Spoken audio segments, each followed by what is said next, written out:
A Soso Produções convida você a se tornar um patrocinador. Semeie no nosso ministério. Com a sua oferta poderemos produzir muito mais vídeos. Este é um ministério independente e, por isso, precisa da sua participação. Inscreva-se no canal e compartilhe os vídeos. Seja um multiplicador desta visão.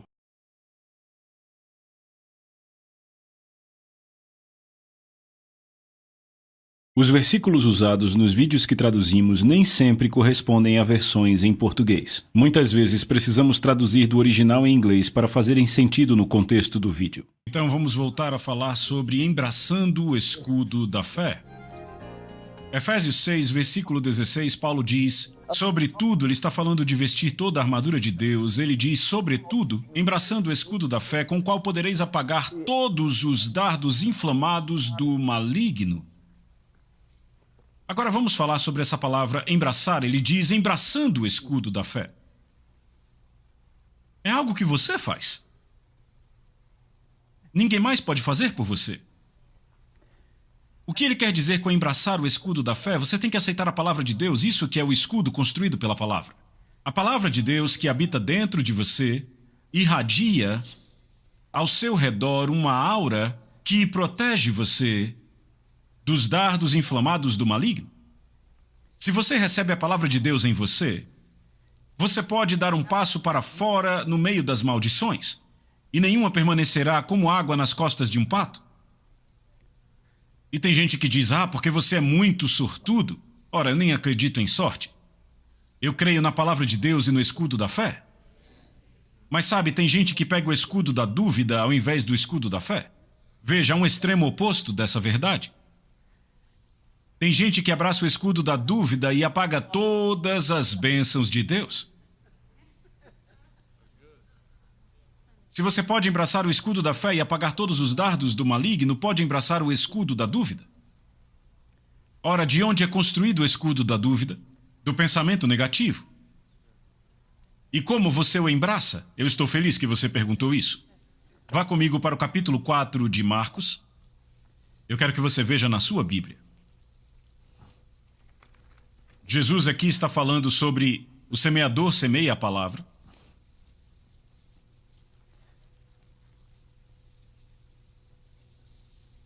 Eu não vou gastar tempo passando por tudo, mas ele fala de 4 tipos de solo. E há apenas um tipo que produz. Ou talvez devêssemos dizer 4 condições de solo. Porque pode ser o mesmo solo, mas condições diferentes. Vamos começar a ler do verso... Vamos começar do verso 17. Não, é melhor voltarmos mais um pouco. Verso 16. E da mesma forma são os semeados em lugares pedregosos, os quais, ouvindo a palavra, imediatamente a recebem com alegria. Eles se animam com ela, mas não têm raiz em si mesmos, em outras palavras, não têm entendimento da palavra.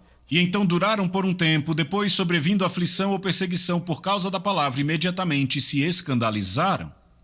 Ou seja, ouviram uma pregação. Mas a Bíblia diz, Jesus diz, você pode ter o que disser. Todos ficaram animados com uma fórmula. Você pode ter o que diz. Uma vez um homem me disse, eu falei 300 vezes que eu tinha um carro e não consegui. E então ele começou a desfazer da mensagem da fé. Essa coisa de fé não existe. Eu disse 300 vezes num dia que tinha um carro e não consegui. Bem, o problema com esse cara é que ele só tinha a fórmula, não tinha o princípio. Ele achou que era o dizer que faria aparecer. Mas vamos dizer dessa forma para te ajudar a entender. Não vai acontecer só porque você fala, mas o dizer está sim envolvido no fazer acontecer. Agora note o que Jesus continua dizendo. Estes são os que foram semeados entre espinhos. Esses ouvem a palavra. Que espinhos? Espinhos significam, nesta parábola aqui, fazem alusão a coisas que você pode ter ouvido alguma vez. Por exemplo, há pessoas que foram ensinadas que, bem, sabe, Deus envia doenças no nosso caminho para nos fazer mais fortes. Deus envia doença para nos humilhar. Deus nos faz doentes, às vezes Ele vai nos curar e outras vezes vai nos dar câncer. Esses são os espinhos, vão sufocar a palavra de Deus. Você tem que desenterrar os espinhos e as pedras ou a palavra não produzirá nada em você. Veja, eles não pegam isso da palavra de Deus, eles pegam do ensino tradicional e, de fato, eles pegam da mitologia grega. Os gregos criam que Havia 300 milhões de deuses e eles eram como marionetistas e faziam tudo acontecer no mundo. Então, quando alguém adoecia, era porque os deuses queriam que acontecesse, e isso foi derramado no cristianismo. Mas você não encontra na Bíblia. É mitologia grega. Mas é um espinho que sufocará a palavra de Deus sobre cura se você não se livrar dele. Ou seja, você não planta a palavra entre espinhos. Você primeiro tira os espinhos, as pedras, antes de você plantar a palavra de Deus em um coração. Por isso que precisamos do ensino. Mas vamos para o verso 19. Vamos ler o 18 e o 19. E os que foram semeados entre os espinhos, esses ouvem a palavra, e os cuidados deste mundo e o engano das riquezas e as ambições das demais coisas, entrando, sufocam a palavra, e ela se torna infrutífera. Então eles entraram e sufocaram a palavra? Deixa eu pontuar algo aqui para ajudar. Se essas coisas não conseguirem entrar, não vão sufocar a palavra. Então vamos ler de novo. E os cuidados deste mundo, os enganos das riquezas, as ambições das demais coisas, entrando, sufocam a palavra e ela se torna infrutífera. Então, do que se trata? Do que se trata esse entrar? Vá comigo para Mateus 6. Para sair do problema, leia as letras em vermelho. Ou seja, leia o que Jesus disse. Em Mateus capítulo 6, Jesus vem falando sobre... Verso 25, por isso vos digo, não vos preocupeis pela vossa vida, pelo que haveis de comer ou haveis de beber, nem quanto ao corpo que haveis de vestir, não é a vida mais do que comida e o corpo mais que o vestuário. Olhai para as aves dos céus, elas não semeiam nem colhem, nem ajuntam em celeiros, ainda assim o Pai Celeste as alimenta. Não sois vós muito melhores do que elas? Mas quem de vós com preocupações poderá acrescentar um côvado à sua estatura? E quanto às vestes, por que vos preocupais? Olhai para os lírios do campo, como eles crescem, não trabalham nem fiam. E eu vos digo que nem mesmo Salomão, em toda a sua glória, vestiu-se como um deles. Portanto, se Deus assim veste a grama do campo que hoje existe, e amanhã é lançada no fogo, não vos vestirá muito mais, ó vós de pequena fé? Veja que bom, ele vai vestir até os de pequena fé. Portanto, e esse é o verso que eu quero chegar, portanto, não pegue nenhum pensamento dizendo. Notem esta frase, não pegue nenhum pensamento dizendo. Como você pega o pensamento dizendo? E notem, aquelas demais coisas de Marcos 4 entraram, e como foi que entraram? Você pegou o pensamento. Veja, pensamentos podem passar pela sua mente. Você não pode impedir que o inimigo ponha dúvidas na sua mente às vezes. Mas as dúvidas morrem antes de nascer, a não ser que você as fale. Se você as falar, então elas entram em você. E elas se tornam, não dúvidas, se tornam incredulidade. Veja, a dúvida não necessariamente é errada. Você pode duvidar de algo só porque não sabe. Veja, é isso que eu chamo de dúvida legal. Mas se você sabe o que a palavra diz e aí não crê, isso não é uma dúvida legal, é claramente incredulidade. Agora note aqui, portanto, não pegue nenhum pensamento dizendo o que comeremos ou o que beberemos, ou com que nos vestiremos. Ou seja, não pegue o pensamento lançando um ponto de interrogação a respeito da provisão de Deus. Você vê do que ele está falando? Os lírios do campo, os lírios, nem mesmo Salomão em toda a sua glória se vestiu como um deles. Ele diz, não pegue o pensamento dizendo. Veja, Jesus não está falando sobre nunca pegar nenhum pensamento sobre nada, entende? No original grego é pensamento ansioso. Veja, isso faz diferença, está falando de pensamento ansioso. Não fique ansioso com tudo isso, estressado, por causa das necessidades da vida. Por quê? Porque o seu Pai Celestial sabe que você precisa disto.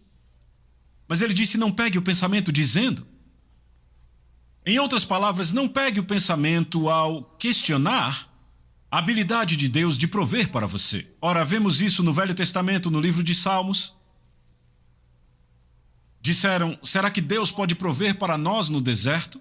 Eles tiveram um monte de problemas. Quando começaram a murmurar e reclamar, serpentes abrasadoras vieram sobre eles e os picaram e morreram. Agora você precisa entender, aquelas serpentes estavam ali o tempo todo. Por todo o deserto onde foram, as serpentes abrasadoras estavam. Mas a única vez em que elas os picaram foi quando começaram a murmurar e reclamar. Quando você começa a murmurar e reclamar, as serpentes aparecem, pessoal. Agora isso é um indicativo, pessoal, é um perfil que revela que quando você começa com intrigas, com briga, murmuração e reclamações, você está incitando o diabo. Ora, a serpente é um tipo de Satanás. Eu quero mostrar isso para vocês na própria Bíblia. Quando as serpentes os picaram e começaram a morrer, Deus disse a Moisés, faça uma serpente de bronze e a ponha num poste. Pelo amor de Deus, por que se poria uma serpente de bronze num poste? Preferiríamos um cordeiro no poste. E diz que aconteceu que todo aquele que era picado por uma serpente, ao contemplar a serpente de bronze, vivia e não morria. Isso revela que Jesus, que não conheceu o pecado, se tornou pecado por nós. Em outras palavras, a serpente, há duas coisas aí. O bronze representa o juízo, o julgamento divino que torna a velha serpente Satanás inofensiva. A serpente de bronze não podia picar ninguém. O julgamento divino o deixou paralisado. E se você contemplar isso e entender isso, que a batalha já foi vencida, que Satanás já foi derrotado, não gaste seu tempo tentando lutar com o diabo. Construa um escudo da fé tão forte quanto quiser com a palavra de Deus. Citando o que Deus disse, ele disse, não pegue o pensamento, mas eu quero concluir isso aqui, não falei tudo. Lembra quando Moisés foi diante de Faraó? Deus disse quando estava tratando com Moisés, Moisés, jogue o seu bordão. Ele jogou o bordão no chão e se tornou uma serpente. Ele disse agora, pegue ele. Ele pegou aquela coisa pela cauda e ela voltou a ser um cajado. Então, no final, ele disse que não sabia falar e Deus mandou o irmão dele falar por ele. Então, Arão estava com o bordão, ele o jogou no chão diante do faraó e se transformou numa serpente. E Faraó disse, isso não é nada. E ele acenou para os seus mágicos. Eles vieram, lançaram seus cajados e eles viraram serpentes. Ah, mas o cajado de Moisés se tornou uma cobra-rei. Sabe o que uma cobra-rei faz? Ela engole as outras cobras. Se você nunca viu isso, é algo para se ver. Eu vi uma vez. Eu estava caçando e eu vi uma cobra-rei engolindo uma cobra d'água. E a cobra d'água era grande, mas ela conseguiu. Demorou um pouquinho. Agora veja isto. Jesus, que não conheceu o pecado, se fez pecado por nós. E isso é um perfil revelando que Jesus se tornaria pecado e quando fosse pecado engoliria todos os outros pecados e depois voltaria a ser o bordão, a palavra. O bordão representa a palavra de Deus. Que perfil! E ele disse que se você contemplar o que aconteceu com a serpente, a velha serpente, Satanás, ele foi paralisado. Como foi paralisado? Paralisado por causa daquilo que foi posto no madeiro. E quem? Jesus foi pregado no madeiro. Você sabe que na velha aliança, tudo o que eles faziam era pela lei. E você percebe que a nova aliança é melhor do que a velha aliança. Se a velha aliança fosse perfeita, Deus não precisaria nos dar uma nova aliança. O que eles faziam de acordo com a lei na velha aliança? Se eles queriam abolir algo, eles votavam, eles pegavam aquilo, escreviam num papel, num pergaminho, seja lá o que for, e eles pregavam numa árvore. Foi isso que fizeram com Jesus, eles o pregaram no madeiro. E foi por isso que Deus pôs uma serpente no poste. Jesus morreu no madeiro, ele se tornou pecado por nós, e ele paralisou a velha serpente Satanás. E uma serpente paralisada não pode mais picar ninguém. Ele disse, se vocês contemplarem isto, vocês viverão e não morrerão, ou seja, não terá nenhum efeito sobre vocês, mesmo que eles o piquem, se vocês contemplarem o que aconteceu, que ele é derrotado, que está paralisado. E aí alguém me pergunta onde isso está na Bíblia. Eu estou feliz que você perguntou. Vamos para Hebreus capítulo 2. Eu não sei se isso te ajuda, mas eu me alegro. Glória a Jesus. Hebreus capítulo 2. Vamos começar com o verso 6. Mas alguém em um certo lugar testificou dizendo, o que é o homem para que lhe dê atenção, ou o filho do homem para que o visites? Tu fizeste um pouco menor do que os anjos, tu o coroaste de glória e de honra e o puseste sobre as obras das tuas mãos. Agora, nesse versículo, a palavra anjos aqui é tirada dos salmos do Velho Testamento, e ele está citando um salmo do Velho Testamento, e a palavra anjo lá no Velho Testamento, a palavra anjo no hebraico não significa anjo de forma nenhuma, é Elohim. O fizeste um pouco menor que Elohim. Bem, essa é uma palavra para Deus. Agora, ela é usada no Velho Testamento com juízes, magistrados e pessoas que fazem a obra de Deus.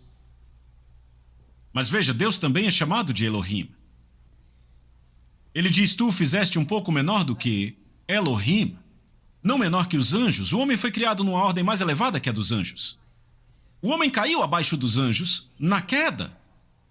Veja, o homem tinha o direito de escolha, mas os anjos não tinham o direito de escolha. Por isso que não há salvação para anjos.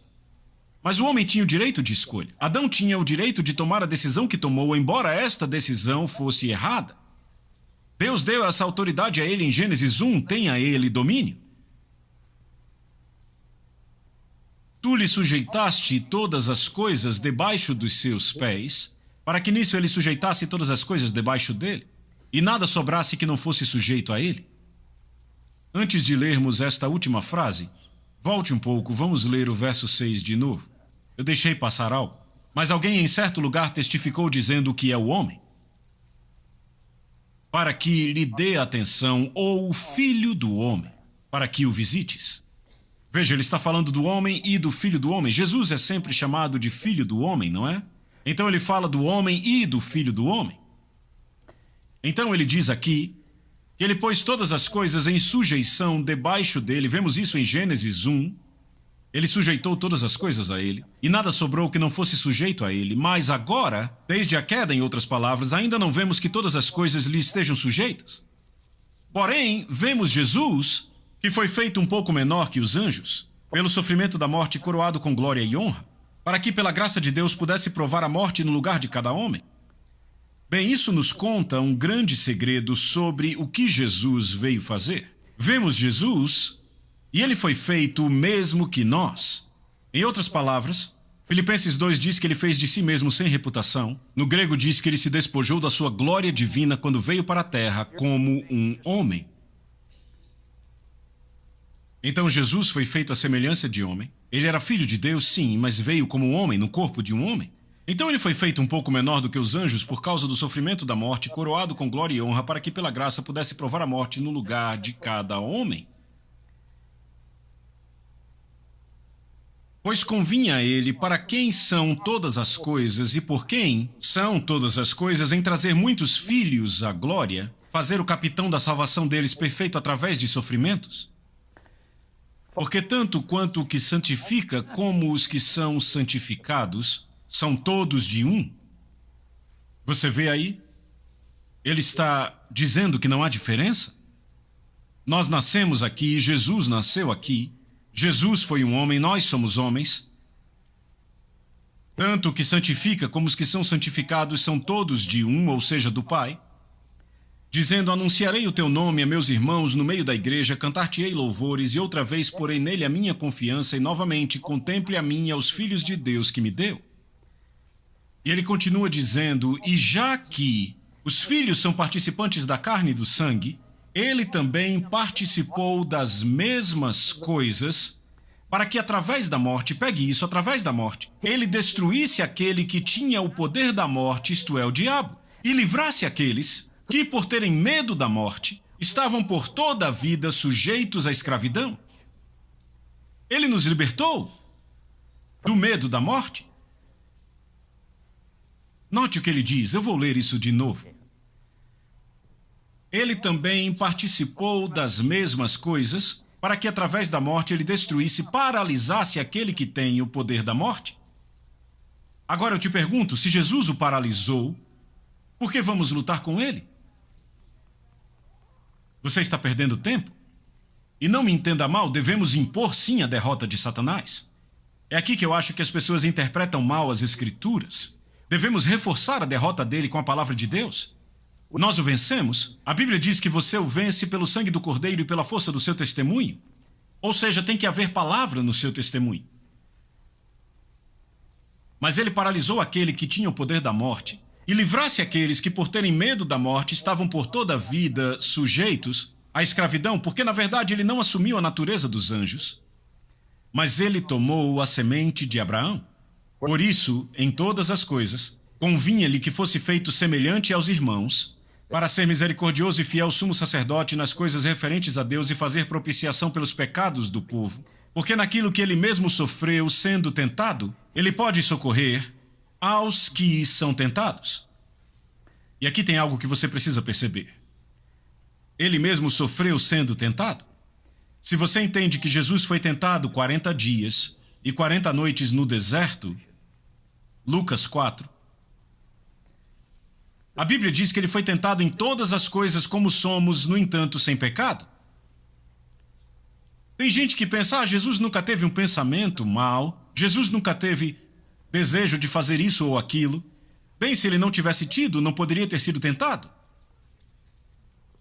Você ainda está aqui ou foi para casa? Você precisa entender que Jesus operou como um homem neste planeta. Ele foi ungido pelo Espírito Santo. Então, se você tem um desejo errado, uma tentação errada, ele enfrentou a mesma coisa, só que ele lidou de forma diferente com isso. Ele agiu diferente, por isso que não houve pecado nele. Ele usou a palavra de Deus. É isso que eu estou tentando reforçar. Eu quero reforçar esse ponto que o escudo da fé pode ser construído tão forte quanto você quiser com a palavra de Deus. Agora, vá para Gálatas. Bem rápido, Gálatas.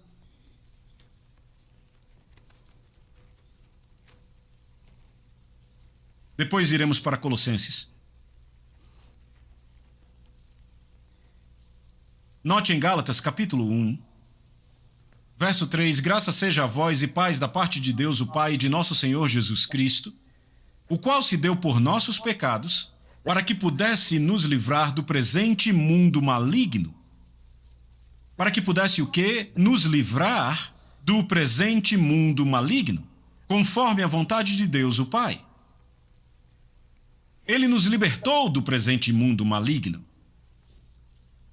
E pessoal, ele já livrou. Bem, ainda estamos no mundo, mas estamos livres deste presente mundo maligno. E ele nos diz, ele nos mostra como vencer estas coisas. Eu vou agora para Colossenses, mas vou concluir depois.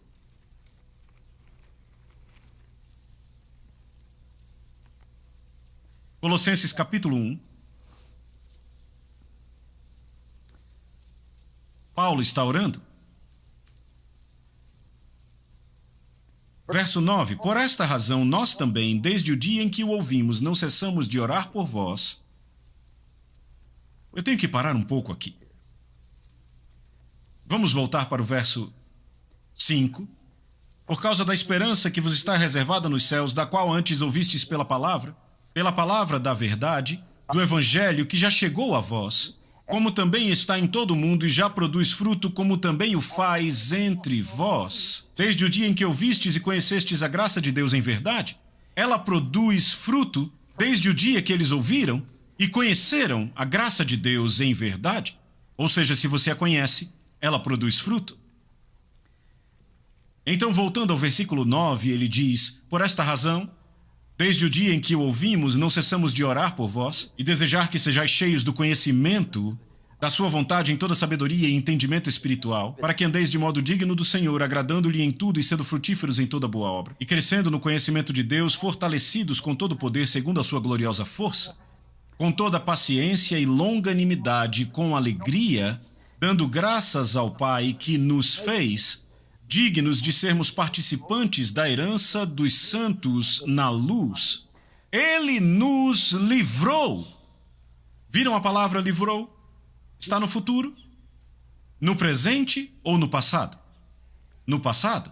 Ele nos livrou e nos transferiu do poder das trevas. Ele nos livrou do poder das trevas, nos transferiu para o reino do seu Filho amado.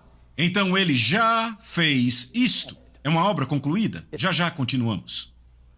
A Souza Produções convida você a se tornar um patrocinador. Semeie no nosso ministério. Com a sua oferta poderemos produzir muito mais vídeos. Este é um ministério independente e, por isso, precisa da sua participação. Inscreva-se no canal e compartilhe os vídeos. Seja um multiplicador desta visão.